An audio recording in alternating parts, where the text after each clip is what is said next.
سيد آشور المحترم، هل أنت سعيد؟ شكرا لك أختي الكريمة المحترمة على هذا السؤال العميق لكن خفيف ويراد له جواب دقيق ولطيف.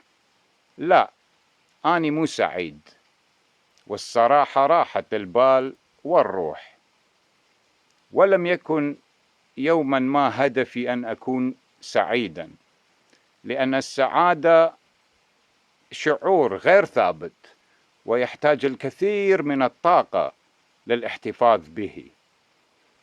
يعجبني أن أكون لا حزين،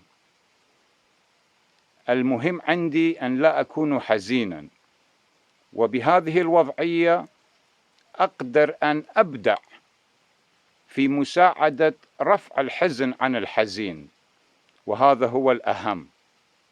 تكلمت عن هذا الشيء في فيديو سابق عن المحايدة بين الشيء والآخر، وعن الثقافة الصفرية والنظام الصفري وثقافة الصفر عند أهلنا الآشوريين.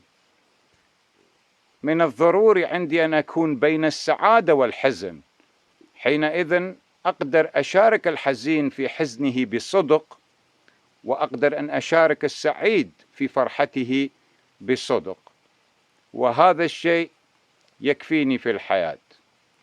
وأيضا كتبت عن هذا الشيء في شعر باللغة الإنجليزية يقول: No high or low, no fast or slow, just allow, be, accept and go with the flow of the universe.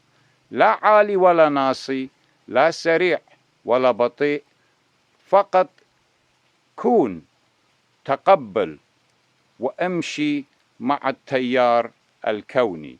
حبي لكم.